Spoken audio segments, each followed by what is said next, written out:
welcome to our Q2 full policy committee for the Success Network. So welcome back to the Success Network Policy Committee. We're happy that you all joined us today. So we're going to have this welcome, some introductions, and then we have a leadership community spotlight. So we have Nick Chatterton here. He is going to share some information about some partnerships they have in his region.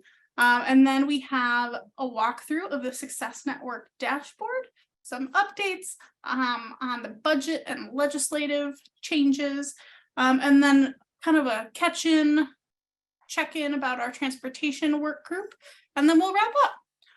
Just a reminder of who we are facilitating this call today. So my name is Laura Montagudo, and I am a policy and program manager.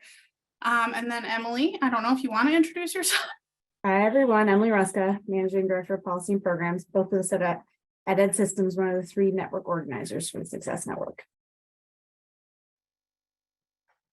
And that's alongside, that's alongside Advance Illinois and ISAC.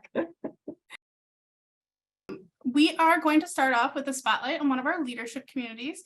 So we have Nick Chatterton with us, who I will let introduce himself and kind of kick us off. Okay, thank you, Laura. Appreciate it. Yeah, my name is Nick Chatterton. I'm the EFE director in Danville, Illinois. For those of you who don't know where Danville is, we are directly east of Champaign, about 30 miles. It is a town of about 30,000 people. We have a community college there.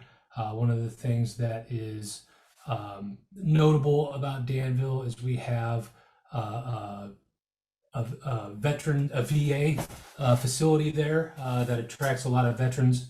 Large campus there that was built towards the end of the Civil War is when that got started. And a large part of our campus, where my office is located at Danville Community College, is part of that original structure. So I'm delighted to be able to be there every day and do what we do there and with the people that are there. So let's go ahead and get into it here.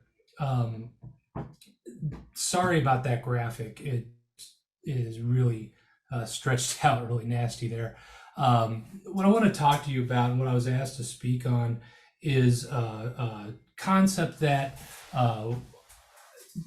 my superintendents, my bosses had to come up with about 20 years ago to do career and tech ed in Vermillion County. Go ahead and click on through there. We had an aerial vocational center, much like many of you have in your region, and I put a little picture of it right there. In 2005, all of our member districts were part of that vocational center. Unfortunately, it went under. 2005 was kind of the start of some budgetary woes. We had a large school, our largest school, Danville High School, decided to withdraw from that cooperative from that facility, and just made it unsustainable. So when I talk about this this program, what was born out of this, I want to be very humble about it and say this didn't come out of a situation where a bunch of people sat down and thought, what would be what is a way we could change what we're doing? We had to do this, and it works really well for us, but it may not work great for all of you in your situations. Ours is very, very specific to our region, and so I'm going to go through kind of the highs and the lows, some of the challenges that we might have, we face, and I'll be glad to answer any of your questions at the end of it. So what happened in summary is my superintendents, the superintendents that were there at the time, approached Danville Community College and asked them, could we do some blocks of time where we could bring our high school students to the college campus and they could have access to your instructors and your facilities for their vocational needs. And out of that, the program called College Express was born. Go ahead.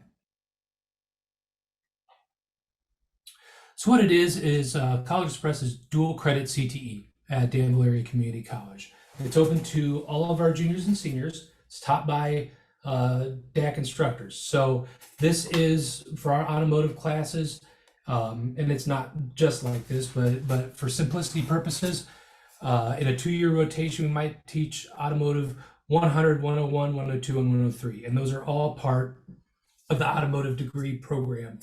And none of those courses have prereqs.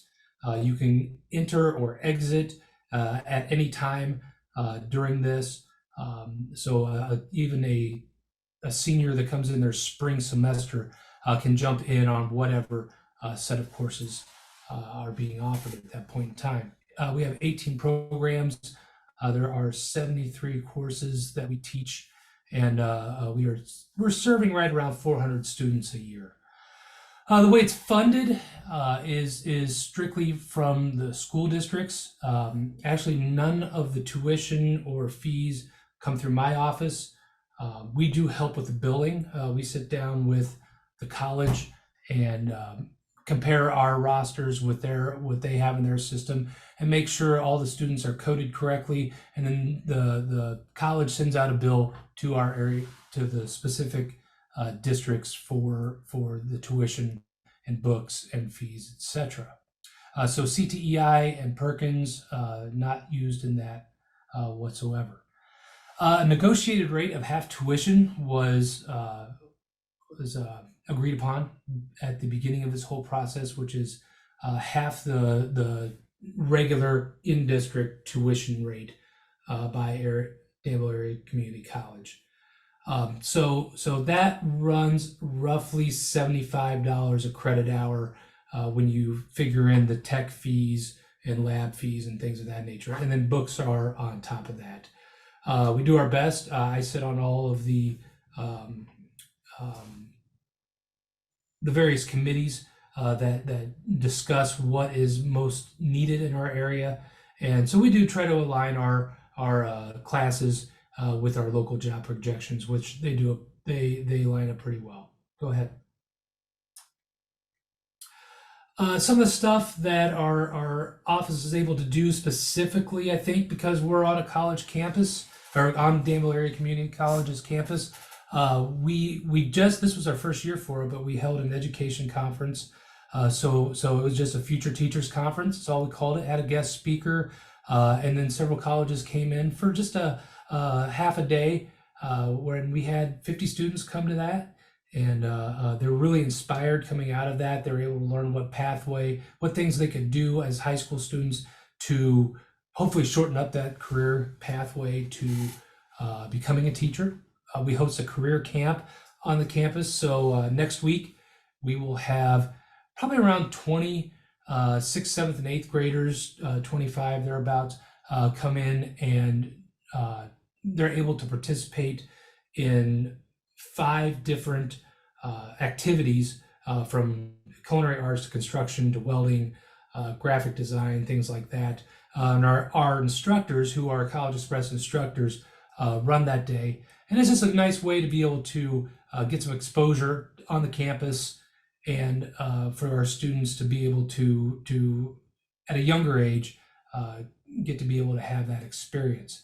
We have a small Skills USA chapter, and that is for our students that are on the campus. So it is our College Express students that are involved in our manufacturing and our education programs that are involved in that. And we sent several to this Illinois competition this year.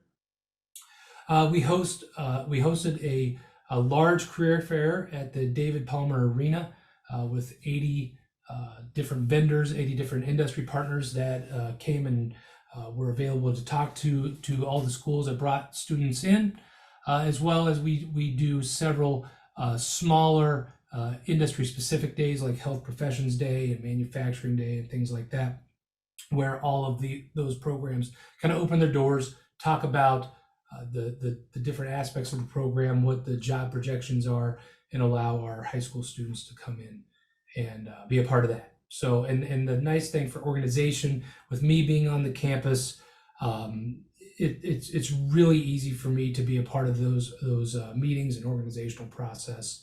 And I know those folks all personally, and we're able to put on a pretty good day, I think, because of our proximity and ease of collaboration there.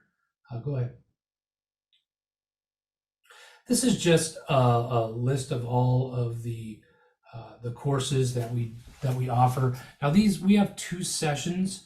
Our morning session is our Danville High School students, and we also have a program called Middle College that about 60 students from all of Vermillion County come and participate in.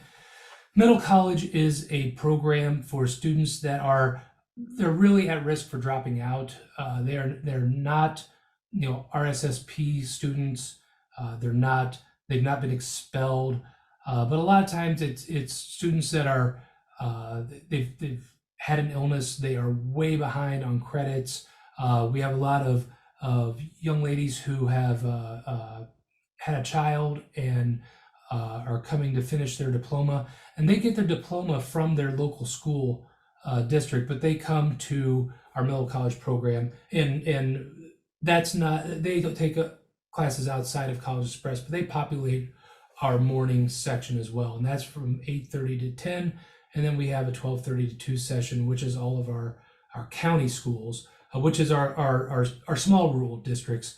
That I think my largest one is, if you're familiar with sports, they are a 3A school. They have about 100 students per class, but I have schools that have, less than 100 students in the entire high school. So we're talking about some pretty small rural school districts to come out here. So it's obviously very difficult for them to have a lot of these offerings at their own school district. Go ahead. I put this up here just so you could get an idea of what our course rotations would look like in a 2-year period. So in order for a junior or a senior to be able to enter at any point, we don't repeat a class during the course of a 2-year, 4-semester rotation. So you will see there, our agriculture classes. We've got animal science, ag management, employment seminar, and ag economics, and then our drone class. The employment seminar is one that kind of runs throughout the whole entire course, 4 semesters, but those other ones are all offered specific semesters in a rotation. And so you don't need to take intro to animal science to be able to take agriculture management and all that sort of thing. You can see this is what we give to our school counselors. The name of what we call it in our application process, what DAC calls their classes. If you were to open up their catalog and look inside of it to try to find it, what the DAC course number is, how many credits it is, and then we align it to a SIP code, a course ID number, and that's what we give to our school counselors to utilize in SIS. Go ahead. So the procedures that we have, and I kind of lined this up as this is what we do, and here are some issues that we have, and I'll kind of try to talk through some of those.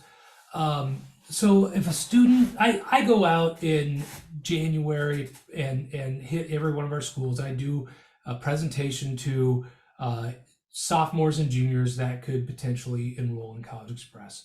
Hand out still a paper app, which is unfortunate, but things go a little bit slow. I don't know if they do in your neck of the woods or not, but transitioning to be able to allow for a digital application.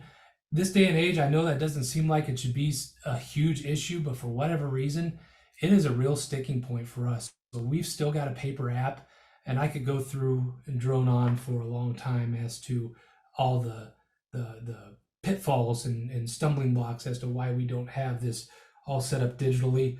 But I'm sure you don't want to be here all day. So that is one of the things. The students apply, they get this application from their counselors. They fill it out with their parents. They decide what classes they want. They give it back to their counselor sends it to us. The VEDS, I forgot to say that we're the Vermillion Vocational Education Delivery System. That's just our local name for Education for Employment Office, number 400 there in Danville.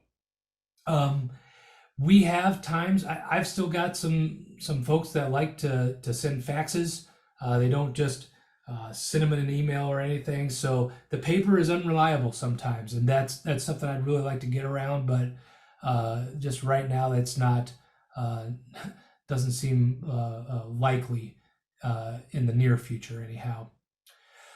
So what we do, we get all of the applications. So we have 9 school districts that feed into our program. We allow everybody to get their initial batch of applications in. Then we take a look at those, and then we assign students into their program. We try to give every student their number one choice. We have several programs that we have more interest in them than we have seats. Construction, HVAC, welding, and automotive being those. This year was the first year that we actually did interviews. We had students that wanted to be a part of those programs come and interview with the faculty and myself, and to try to really get a good feel as to who really wants to be in these programs and all that sort of thing. And that was really actually a fun process. I got to know some really great kids. And that's how we sorted those students out. And then if they didn't get in, our hope is that they'll take a different program that we have that has seats still available.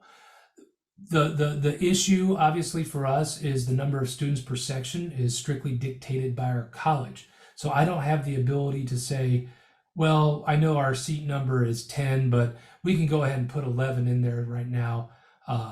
It is a hard cap, and if the college says no, we're not going to allow for more than what that section is allowed, then that's what we have to go with. Our students attend Monday through Friday, and they are on the college calendar. So that is, the kids love that because our college calendar is quite a bit shorter than our school calendar. So they all start the same. We have a county calendar, and if you go look at my picture right now, it's a county calendar. I'm using some air quotes because while we all sit down and agree on dates, it never fails that somebody has an SIP day that's not aligned with everybody else in the county. Or just here recently, we had some schools that decided they wanted to take a fall break. And so what do we do with those students? When I first started, our finals are usually given right around December 8th, 9th, 10th, something like that. And our schools wanted to still have something available for the students to do during their time slot, yet the college professors were no longer available. So we had to, for about 4 years, we had a program, we just called them extra days, and we tried to do different sorts of programming, whether it was character building or when we were doing it, we called it soft skills and things like that. And I'll tell you the issue, it was a mess. None of those kids wanted to be there. And it was a discipline nightmare for me. It was a attendance issue. And thankfully, we were able to get our member districts to say, you know what, we're just going to let those students either somehow do something here at the school or send them home when they would normally come to our program. And that's worked out really well for everybody.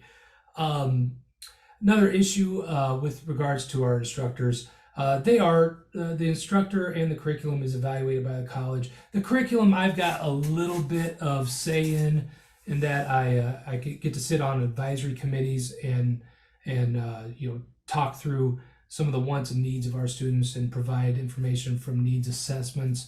But overall, this is very college driven, and we've got great instructors, don't get me wrong, but there is occasionally where I would like to have a little bit more direct input on some of the procedures that an instructor would use in their class, or have a little bit more teeth, I guess, in that.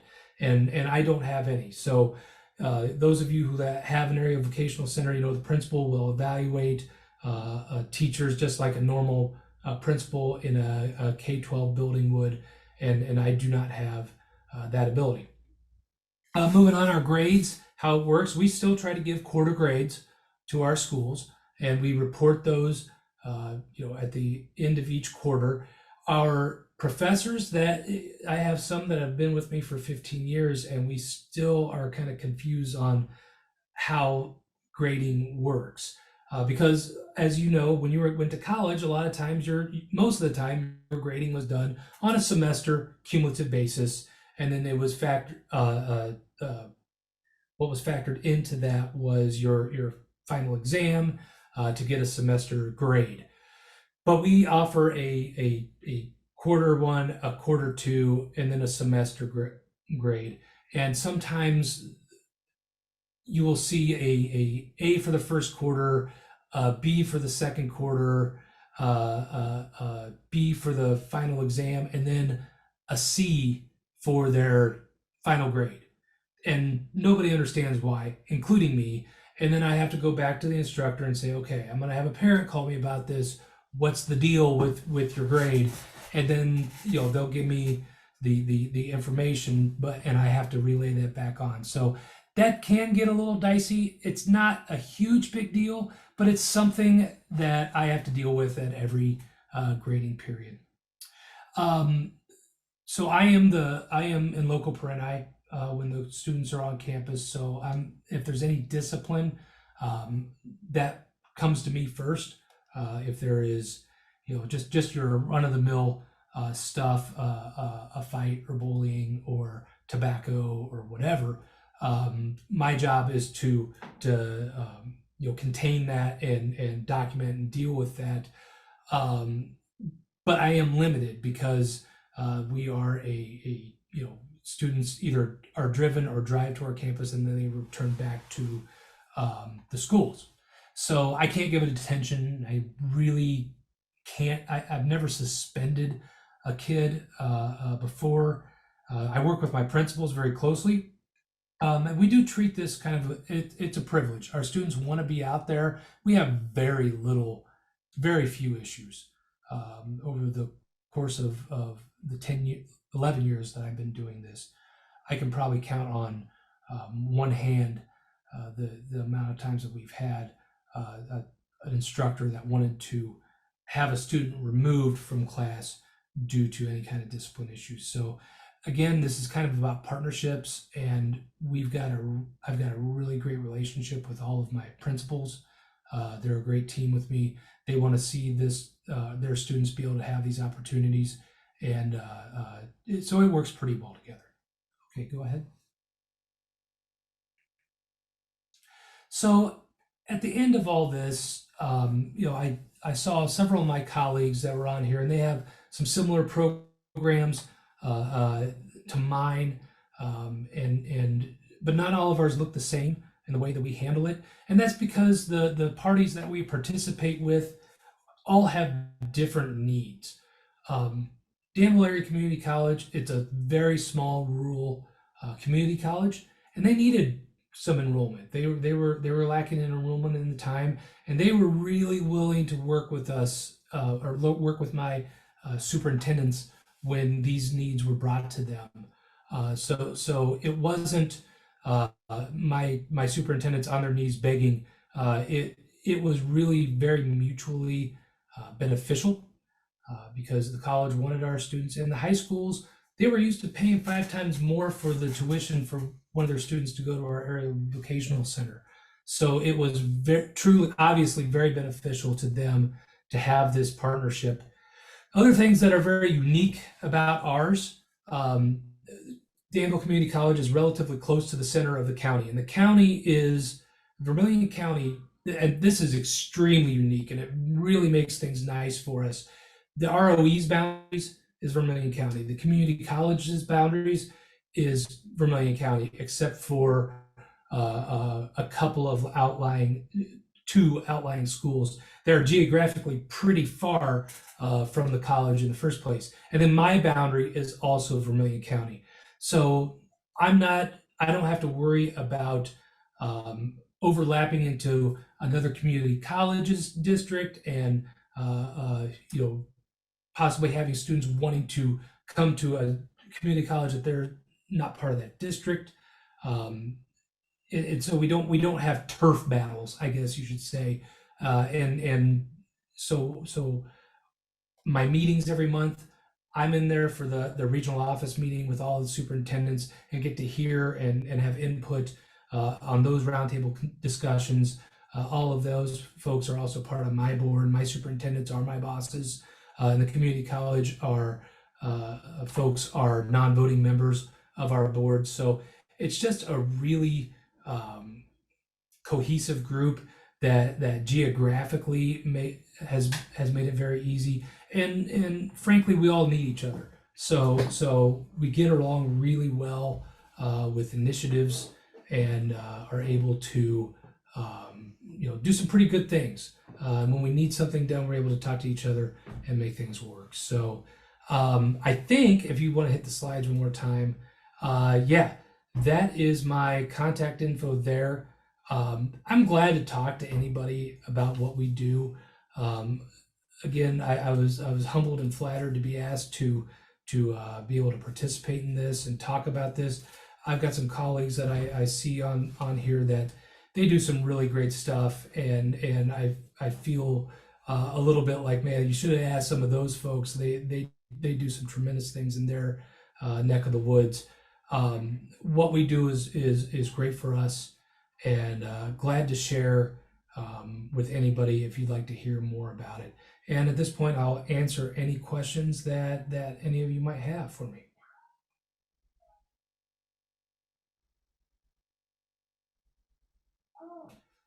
Boy, I hope I wasn't on mute this whole time, because I'm not hearing anything now.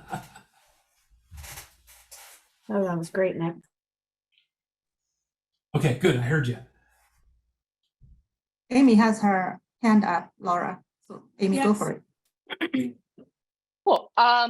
This was really great. Thank you for sharing all of this. I have one quick question and one longer question. One, you're the EFD director. Is that your sole role? I know sometimes EFD directors are kind of wearing multiple hats, but that's your single hat. So I think that one would say that I have two hats, EFE director, and really I'm the area vocational center director or principal.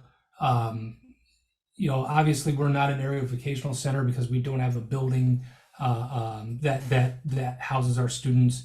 But when it comes right down to it, the way my superintendent see it, the most important job and most critical is the day-to-day responsibilities for the students that are on our campus. So I would say, yeah, I kind of wear those two hats.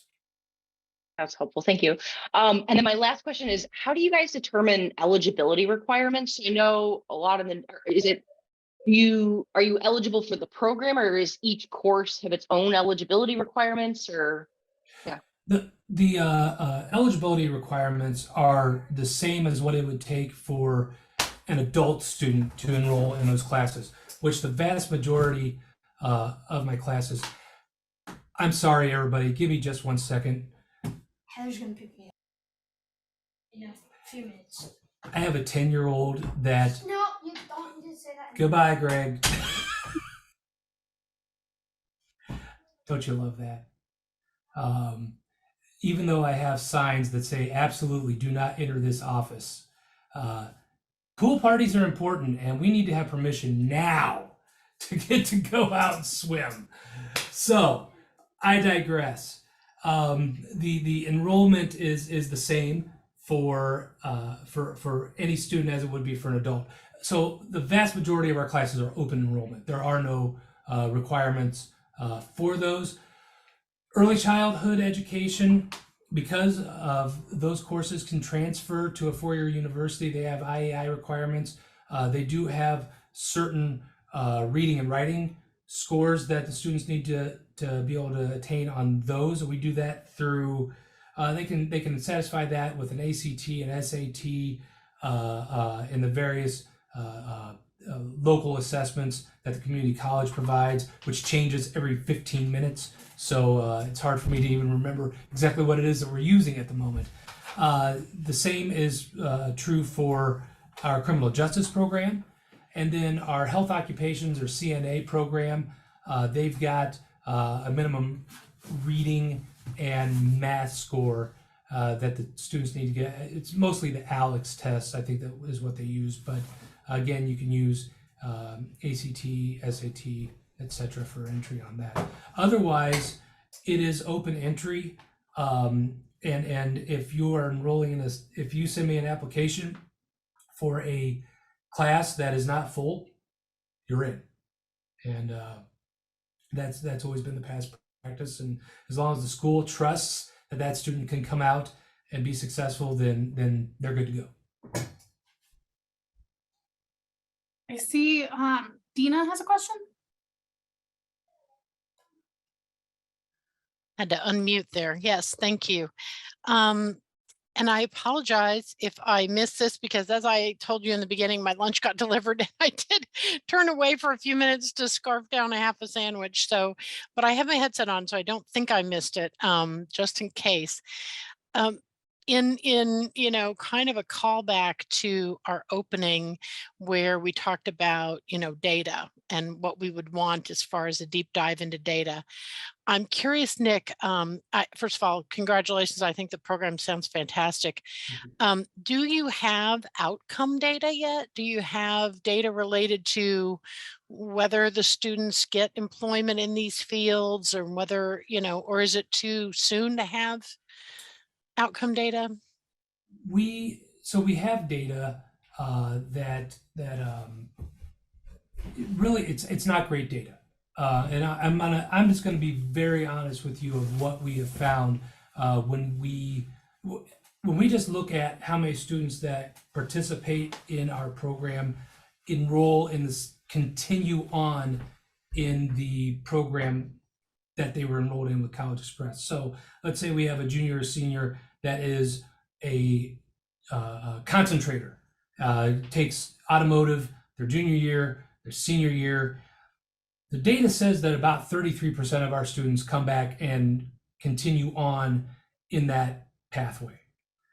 I don't know what the disconnect there is. It seems like there should be significantly stronger correlation. I don't have data that tells me they come on back to DAC, but they just, you know, they do something else. What that tells me is that we're still a career exploration program, and that our students come to us because they are interested in something, and maybe it is for them, maybe it's not for them, maybe they find that our campus is or is not for them, that is pretty strongly correlated with the amount of juniors or seniors that graduate and come on to DAC, even if they weren't involved in College Express or any dual credit. So to answer your question, I don't have great data on the success of those students continuing on and finding jobs. What I do know is that we are lousy with jobs in Vermillion County, and as is everywhere, right? I am not unique in that. So our students that want to work in any of our programs that I sit down with yearly and have meetings with industry partners, everybody needs our students, and they want to be an employer, or to be able to give those students employment. They come in and talk to our students. I think it's a little bit of a sign of our times as well, in that sometimes we just don't see them carry on through. So it's a really long-winded, disconjointed answer. I'm sorry about that. It's all right. The best I can do. No, that's all right. You know, I thought it might be, you know, the case, because it is really hard to obtain follow-up data once the person has left the classes, as you say, unless they come back to DAC and, you know, pursue or let you know. I mean, it's almost impossible to track kind of what they do next after one or two classes, but this is one of those, you know, questions from the beginning, a wish list of, don't you wish you had access to data on how this impacted just every single person who participated? It's unfortunate we don't have the ability to get that kind of Yeah. thing sometimes. We are, we're going to try to do some data collection ourselves. In fact, I just sent out a link to my school counselors to try to share on all of the social media pages, essentially asking students to identify themselves, whether they just graduated or when they graduated, and what they did after high school. And did they take our classes or not? Did they, go and pursue a degree or occupation in that field or not? I don't anticipate, tremendous data from that. I mean, we've all done surveys and know how poorly that tends to go. But that's about the best we can do as far as collecting that data. This is a very necessary program in our county, and students continue to populate it. It is our county's shrinking, but our numbers stay the same or get a little bit better every year. So that data tells me that students still want to participate in this program. Our schools find it valuable. Our parents find it valuable. It's free to everybody too. I mean, to our parents. So our parents love it. Obviously, for that reason, we're very blessed to be able to offer it to our students for free. And so it's a good commodity, I think, in our neck of the woods. Okay, I think we have one more question for Nick, I think, and then we'll move on to our next item agenda. Cassie, did you have a question? I just wanted to tell Dina that in the ISB's, I'm not sure what the technical term is, but in their paper to the Department of Ed to renegotiate the Perkins indicators, they did reference that next year that Perkins indicator for post-program placement would include labor market information. So I'm hopeful too that instead of just seeing the number for students, CTE concentrators that go on to post-secondary community colleges or universities, we also start to see, when students go into the labor market. That's great. Thank you for sharing that. Good luck. And let's thank Nick again for joining us to speak today. I think we can all say that it was great to hear just more about the work that you all have going on in Vermillion County. So thank you. You're welcome. With Pleasure. that, Nick's information will be shared with all the materials. So if you think of any other questions for Nick, it will be in the stuff we send out. And then we will move on to a little bit more of a demo about our new Success Network dashboard. So I am going to hand it off to Mamusi to introduce himself and tell us a little bit more about the dashboard. Yeah, thank you, Laura. Good morning or good afternoon, everyone. My name is Mamusi Antore. I'm a data analyst with Ed Systems, and I'm gonna give you all a preview of the Success Network dashboard. This has been something that's been in the works since I came on board at Ed Systems back in October, and it uses the public report card data that's available from ISB. And many of you are probably familiar with the interactive Illinois report card that exists on their website, and it's a great tool, but I think there are some limitations to the tool that could really help make it more usable for communities. And so I'm going to show you just basically what we did with that data and how we are hoping to use it moving forward to help support work that's happening around Illinois. So I'm going to share my screen. Actually, before I do that, if you don't mind going back to those goals real quick, Laura. Yeah, so a few things, I'll just highlight them now and then I'll show you them, is a few items that set this tool apart from the current interactive report card are that it allows you to visualize trend data from the last 4 years to 5 years, potentially more. In the current report card, you can look at past years, but it requires a lot of clicking, copying, pasting, whereas this allows you to see it visually and then also download it for your own use. Another thing that this tool allows you to do is compare districts within a region, within multiple regions, and also compare to state averages in the visual, but also, again, within your own curated data, depending on which areas, districts, regions that are of interest to you. So we're hoping to bring together multiple sources of data as we continue to make advancements on the dashboard. And a lot of that will come with feedback, things that you all see that are helpful and things that maybe we could add in. And so with that, I will go ahead and share the dashboard.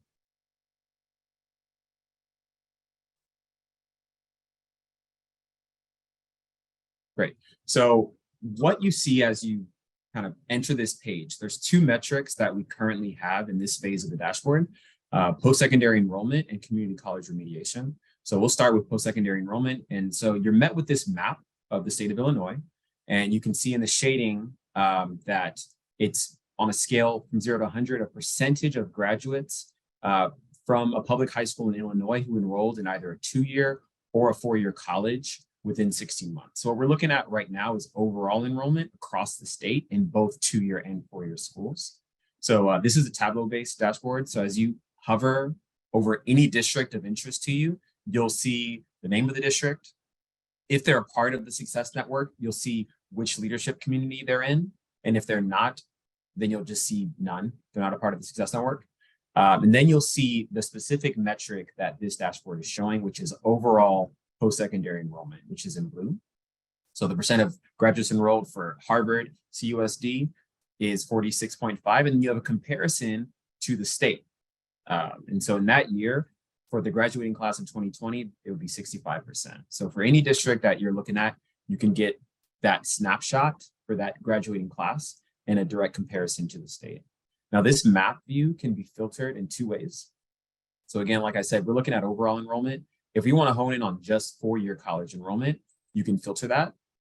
And now we see across the state what 4-year college enrollment looks like. And so you see that there are certain regions that are doing great in that, and some that we can highlight to see, okay, what can be done to improve. And you can also switch that and flip and look at 2-year college enrollment, which again, you'll start to see where the shading changes across the state, which I think just right there is a great snapshot.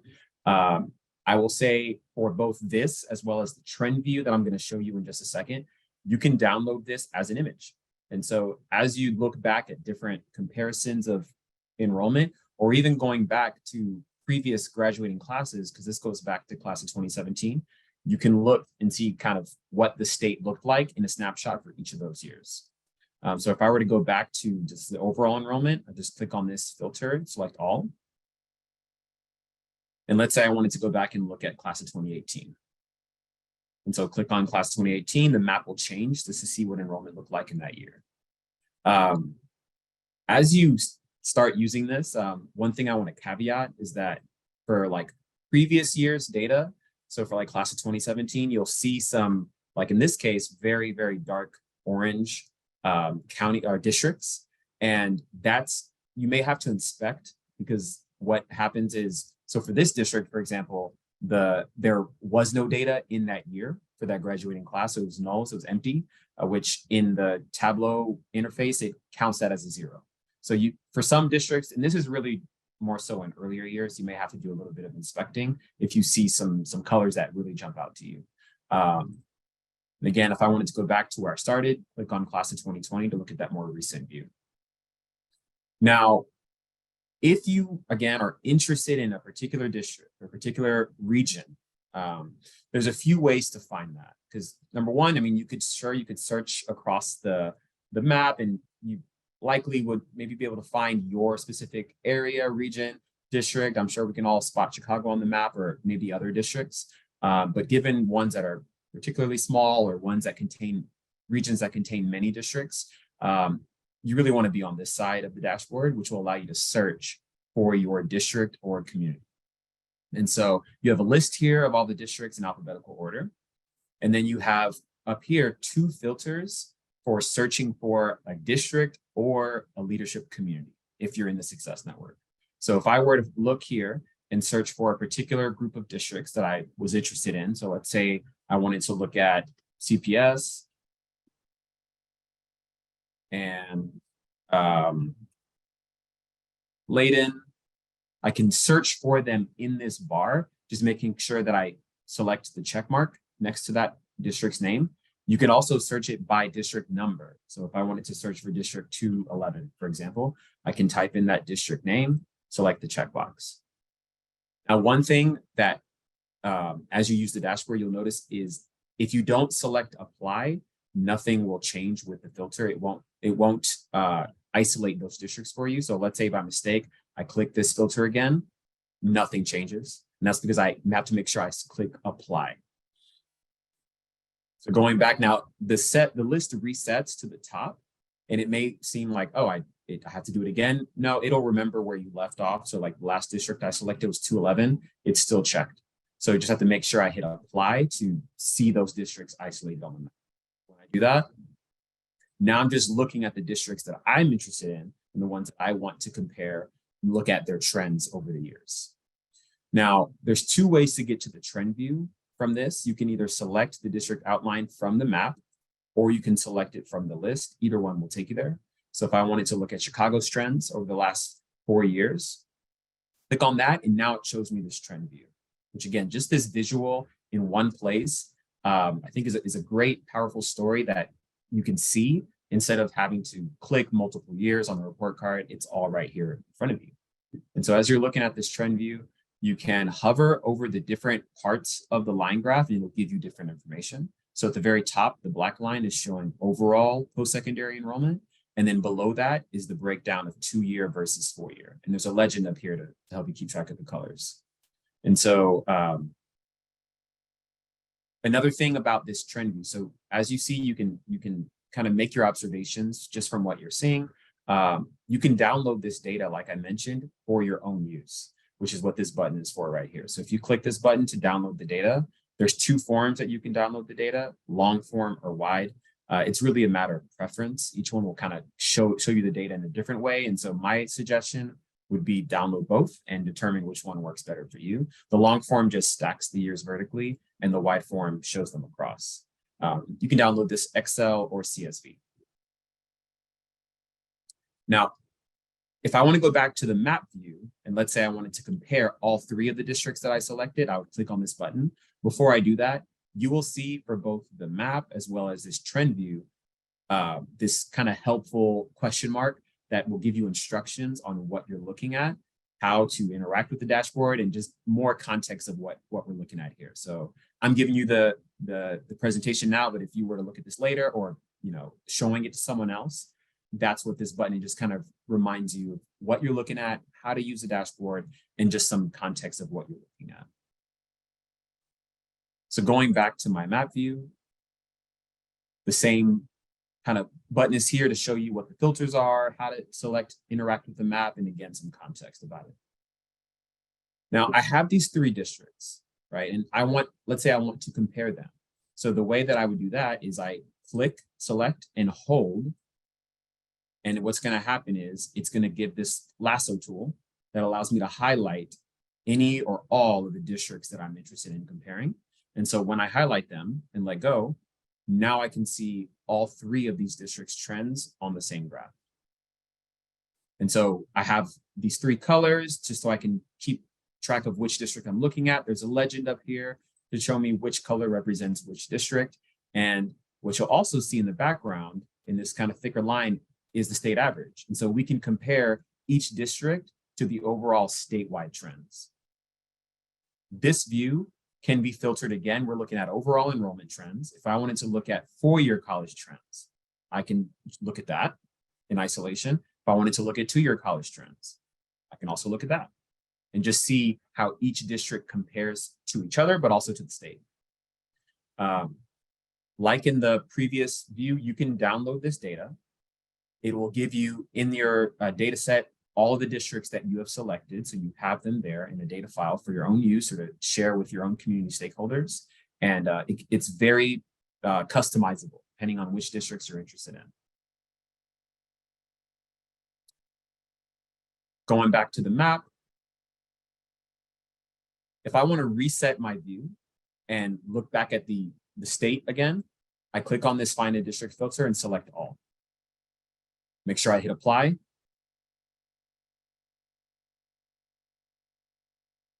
And now I have the state again. If I wanted to compare different districts, I can do that now.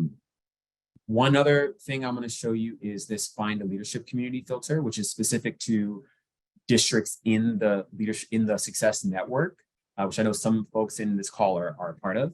And so I'll show you that with the remediation dashboard, because the layout for both are generally the same, because we want to keep a consistency so that the user kind of knows where things are and can orient themselves quickly depending on which metric they're looking at. So if you look at community college remediation, so this is just the percentage of high school graduates who attend an Illinois community college and enroll in a remedial course. And so we're looking at right now is the number of students who enroll in any remedial course. And then you can filter that by type of remedial course. So there's math remediation, which we can look at across the state for graduating class of 2020, communications, and reading. Now, going back to overall, and one other thing I want to mention is you'll notice in the color scheme, the colors in the bar are flipped from post-secondary remediation, which again is just to keep a consistent kind of associating the blue with positive metrics where we want to be, and the orange with the areas that we want to address and kind of where we want to get away from. And we know remediation is an inverse metric, so that we want lower remediation rates. We want less students taking remedial courses, right? So again, let's say I'm looking for a particular region of the state or a particular group of districts within a community. I can do that with this filter. So if I wanted to look at, for example, Peoria, what I would do is select all so that I'm not looking at everyone, and then click on the region that I'm interested in, which would be Peoria. Make sure I hit apply. And now I'm just isolated to that group of schools in that region, which I have a list of here, and I can select them one at a time.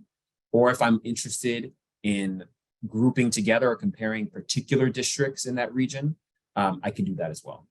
And again, it's just by clicking, holding down, highlighting the districts that you're interested in, which you can do as many or as little as you want. And here we can see how their remediation rates compare.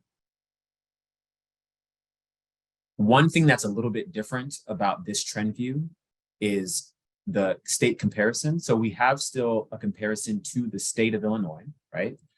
But we can also, we played around with this idea of looking at the highest quartile remediation rates, which thinking about remediation, this would be the schools in the top 25% with the highest remediation rates, with the most students taking remedial courses. So when you click on this, you'll kind of see the bar jump up, and it's matching the map colors. And so again, just trying to keep a consistency with the color base. So we associate the orange with the higher remediation. And if we were to click on the lowest quartile, so these are the bottom 25% of schools with the lowest remediation rates. And again, that's that blue metric. And so you can also see kind of wherever your goal is to aim and either keep in line with the state or to be in that bottom quartile, you can kind of see where you're progressing, how close or how far you're getting to that goal as the years progress. Again, this data can be downloaded. It'll show all or as little or as many as the districts as you are interested in looking at. So going back to the map real quick. So I see that Peoria or this region has quite a number of districts, right? So if I were to highlight all of them and look at the comparison of trend views, that's a lot. It's a lot to look at. That can be overwhelming, right? So while the visual here may not be as helpful to interpret, well, I can still download the data, and then I have those districts isolated to do further analysis that I want to do. And so at the very least, even if the visual can be overwhelming or messy, you can still download the data to have for those districts. Again, if I want to reset this to look back at the state, click on the Find a Leadership Community filter, select all, hit apply, and it will reset to the map. I will stop there and see if there are any initial questions before I talk about where we're heading with this tool.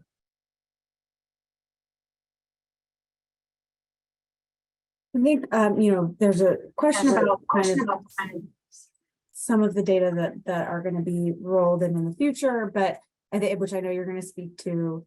Brian, I see your question about our community colleges moving closer to a uniform definition of needs remediation. I mean, there's the multiple measures placement policy from the community college board. So that helps shape, or should theoretically help shape more clarity in that arena.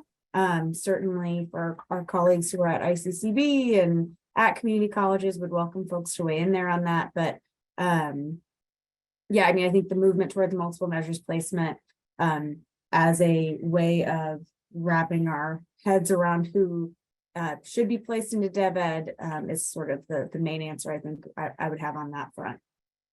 Yeah, I appreciate that, Emily. I mean, I've obviously been doing this a long time. I know at one point in time we looked back when we were still giving the ACT, and the definition in math at that point in time varied from 18 to 25, depending upon which community college district. So I celebrate the multiple measures and obviously more uniform application of what that means, because obviously in regions and areas where those cut scores are higher, it's an apples to oranges comparison that those schools are being held accountable to. So thanks.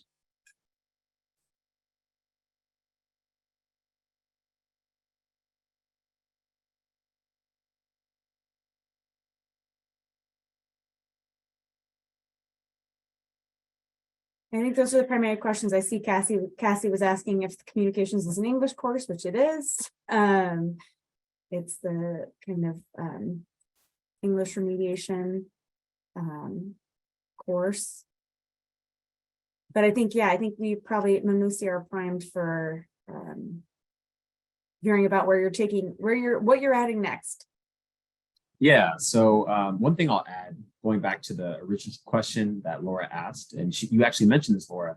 One thing I would love to be able to add to this dashboard that is not currently available based off of limitations in the public data that's reported is it'd be great to be able to disaggregate this data and look and see how different demographics are faring in these rates, so that we could tell a more complete story. Because at the moment, the data in the report card doesn't have post-secondary enrollment disaggregated or remediation rates. Now, what is disaggregated, which will be coming soon, are metrics like 9th grade on track, as well as graduation rate, and also early college course enrollment like AP, IB, and dual credit course enrollment. And so those will be forthcoming. We have 3 phases essentially of this dashboard. So this is phase 1. Phase 2 will be CTE enrollment, along with that AP versus IB versus dual credit enrollment. And then phase 3 will be 9th grade on track and graduation rate. And so as we roll this first phase out, get more feedback, see what works, what could be improved, what's helpful, we'll make sure to incorporate those changes as we get into the next phases. Well, I just want to say this is pretty impressive how you lay this out and its ease of use. I don't know what your background is or your degree is in, but this is really user friendly. I was looking at the Perkins data dashboard that the state board provides with some teachers yesterday, and this is an improvement, and I'm not trying to knock ISB by saying this, but this is an improvement of 1000%. So thank you. And I'm excited that you'll be adding more like CTE enrollment to it, because it's just much easier to use. It's like you have things labeled, you explain, the percentage of high school grad, it's just, I think if you give this to a teacher or a group of people to kind of look around and play with and kind of drawing some initial conclusions, they could do it without frustration. So thank you. Mamusi's probably not going to toot his own horn, so I'm going to toot it for him. His background is as a math teacher, and he, as you can tell, is brilliant at what he does on our team, leading data work. And a lot of this is self-taught, which is like, again, like toot the horn here. But we're so excited about this resource and really happy to hear that it's already landing as something that folks are seeing as really valuable. Mamusi, you'll be doing workshops on this if this is I self-taught. know. I mean, I agree 100% with Cassie. Totally user friendly, easy to digest information. I love it. Yeah, well, we'll definitely be sharing the link with folks and for folks to be able to engage with it. Yes, yeah, I am ready to share the link. That is next after I transition. Dina, did you have a question?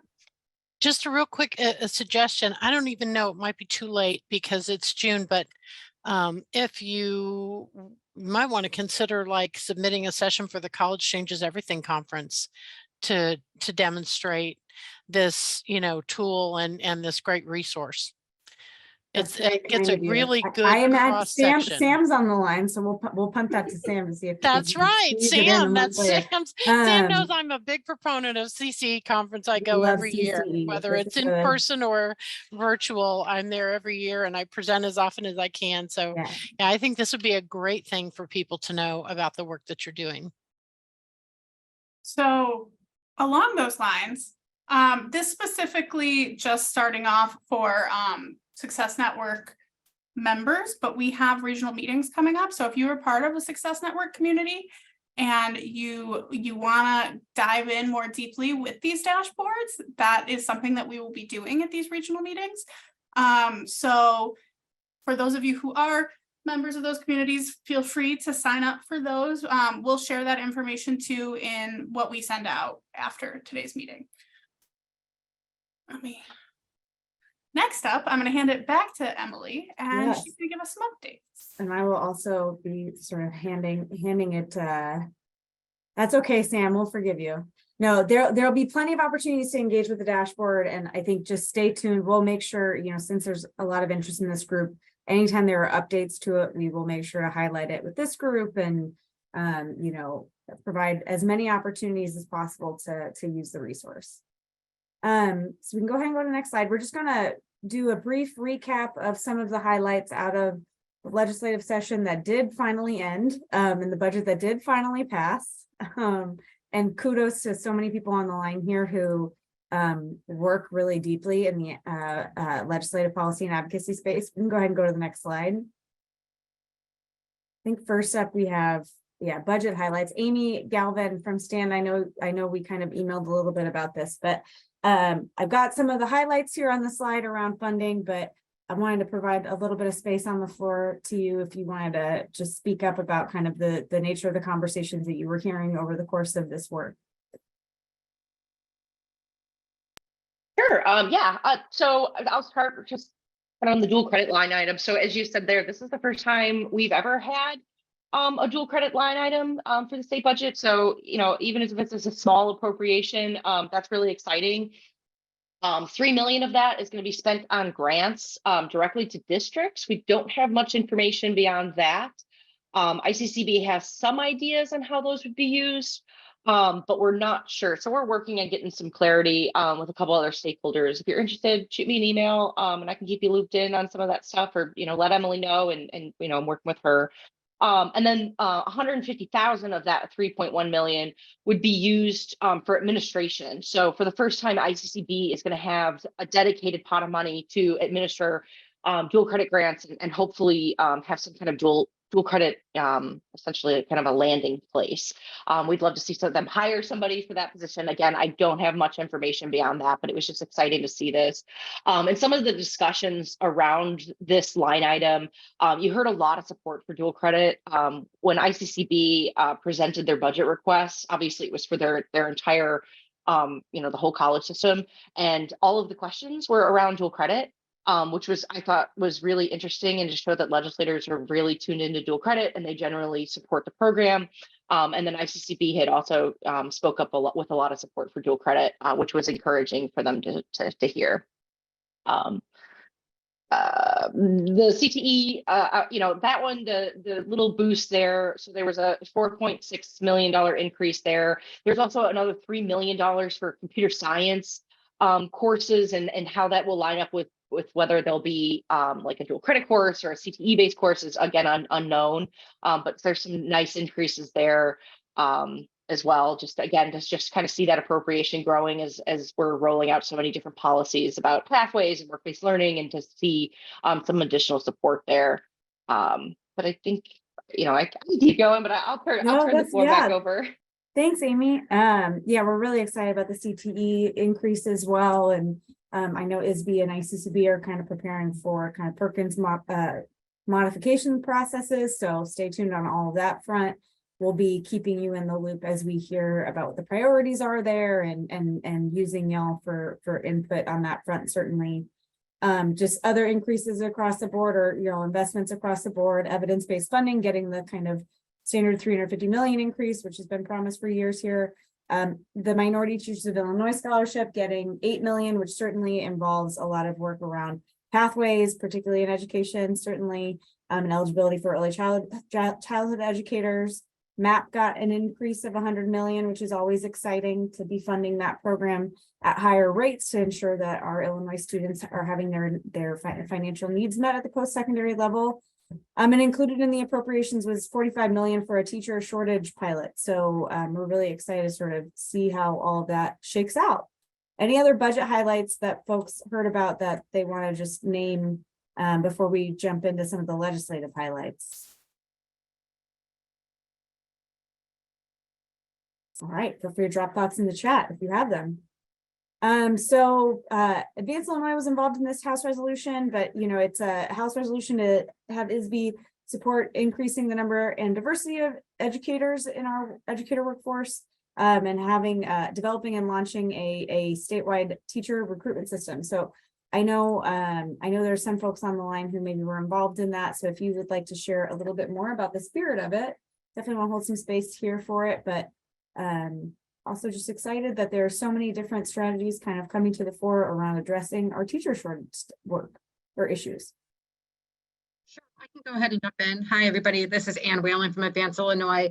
The intent of this resolution is, as we know, helping navigate our system to become a teacher is not easy. Understanding the licensure requirements, understanding options for EPP programs, traditional, alternative, what you need to take, is spread all over the place across different parts of our system. So this was trying to create a one-stop shop where candidates could go to understand all of the things, and then also get support as they navigate the system. And then additionally involved in this is also a communication effort to get more people excited about entering the education field. So trying to recruit people into the field. And the exciting news is that ISB has already moved and taken steps in this direction. So they have an RSFP out to try to get a contractor to begin doing a bunch of this work. So we are super excited about it. Hopefully pretty soon we'll be able to point people in one place to be able to understand how you become a teacher. Thanks, Anne. All right, we can move to the next slide. Okay, there is some work also around kind of technical or IT and computer science coursework and pathways. So the Agrotech scholarship passed, so that's sort of 2 million for supporting students who are pursuing technical degrees. There are in the legislation, it was sort of specific about which degree programs would qualify under that. It all kind of falls in the computer science kind of IT arena. There also are computer science grants that are going to be going out via ISB, a competitive grant program, to help address, the computer science graduation requirements and ensure that we're actually scaling up computer science programming in our secondary schools. And that got 3 million in the budget appropriated.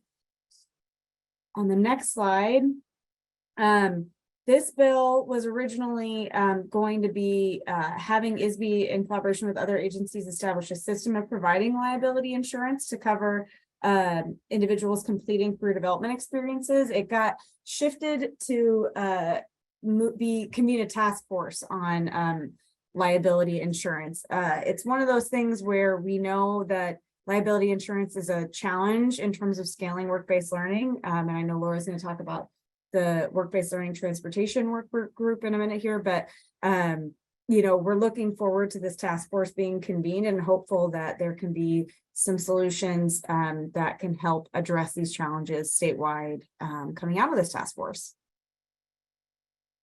In the next slide, we've got some stuff around post-secondary transitions and transfer. Important to highlight that both these passed unanimously. The uniform admissions pilot, it's pushing each of our post-secondary or four-year institutions to create a pilot program on uniform admissions and to smooth that transition for community college transfer students.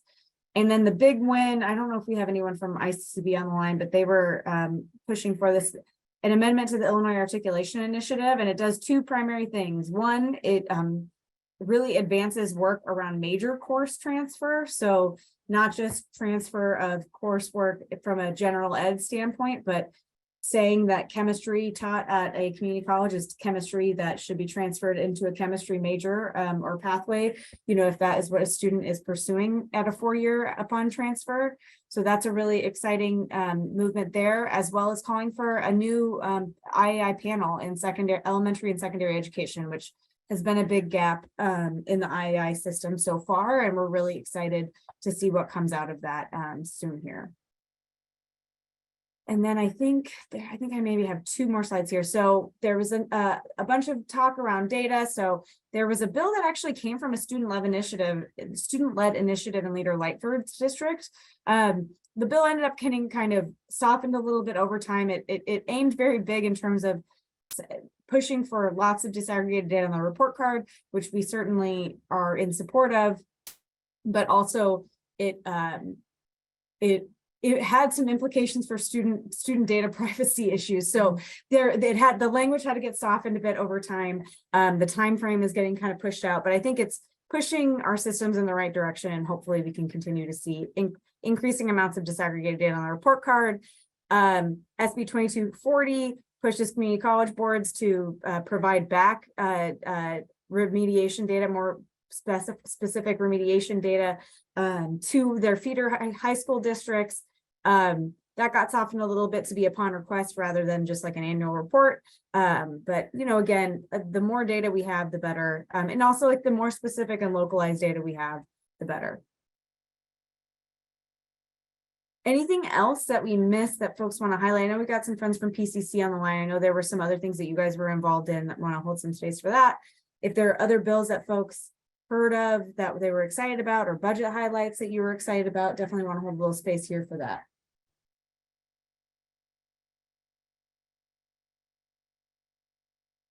So I will say one more bill that leads into the transparency piece. As some of you know, they were coming out of the Illinois Legislative Black Caucus education pillar. There was a call for the Whole Child Task Force to look at the supports and resources needed to provide a supportive, trauma-informed school environment and district for all children in Illinois. That task force released a report last year, and there was legislation that passed this session that is waiting the governor's signature that begins implementation of many of those recommendations, including making sure school social worker, school counselor, school psychologist information is available on the report card. That is information that ISB already collects, but just doesn't make publicly available. And also calls on ISB to create an adversity index to better understand children's exposure to trauma within communities so that we can better support them and target resources. And that's community-wide, not just school focused, but happy to answer any questions. Thanks, Anne.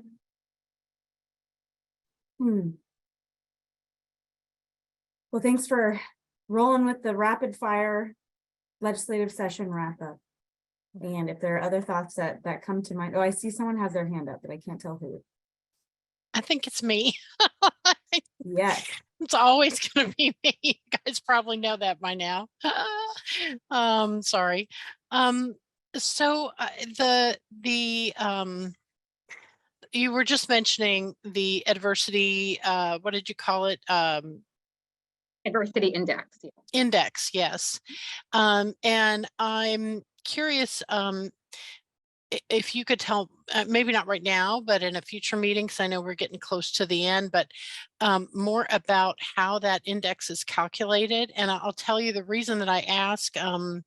Many years ago, when I first started in higher ed, I was at Oregon State University, and they did a pilot with the work of Dr. Bill Sedlicek, who has a very prominent book called Beyond the Big Test, about post-secondary admission for students based more on their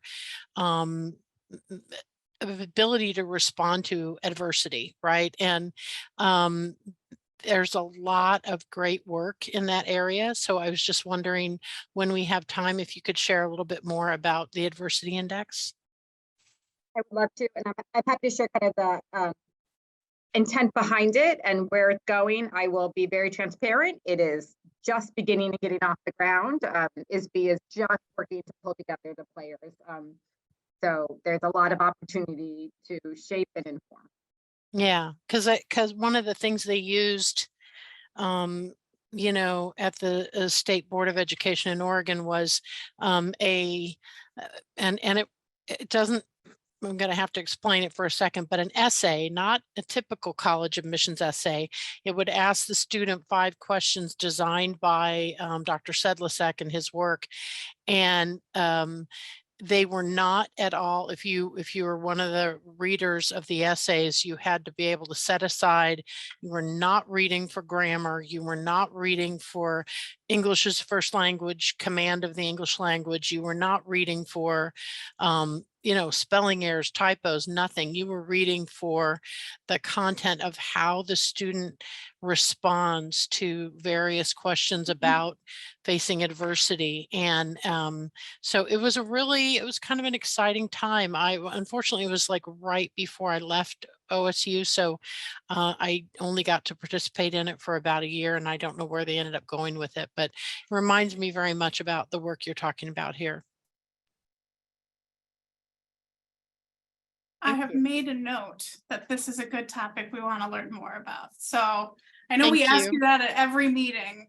So I love when people point out things that they're excited to learn more about. We have one more topic, and I'm going to do my best to not rush, but also get through it in the allotted amount of time. So just some updates. I know we've talked at previous meetings about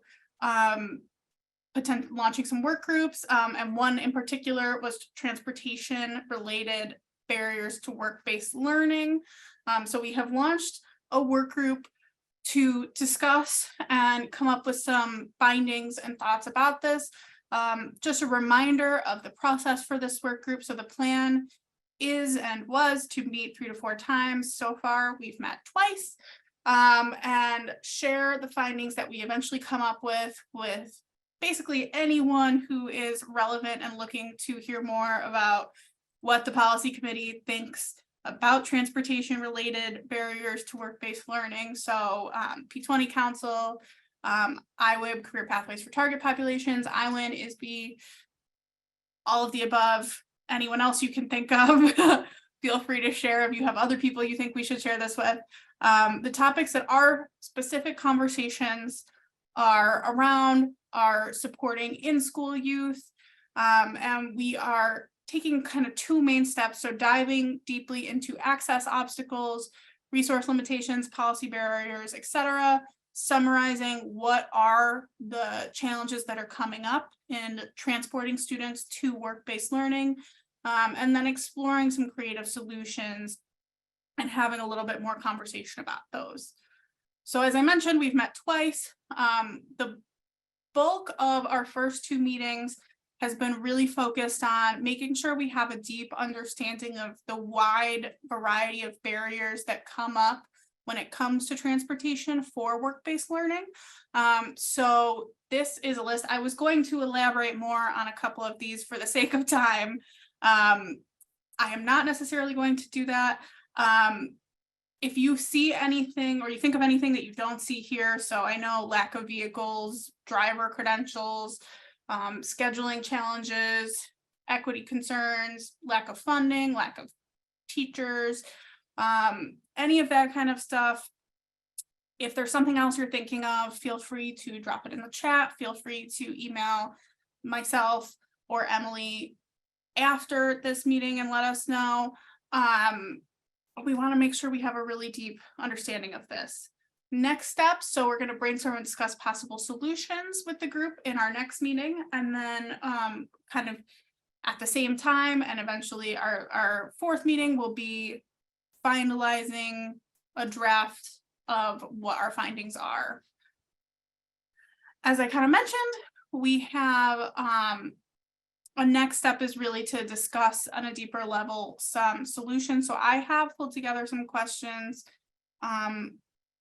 We have maybe a minute or two. We don't have a lot of time. Emily, I don't know if you look like you have something to say or not. I can't tell.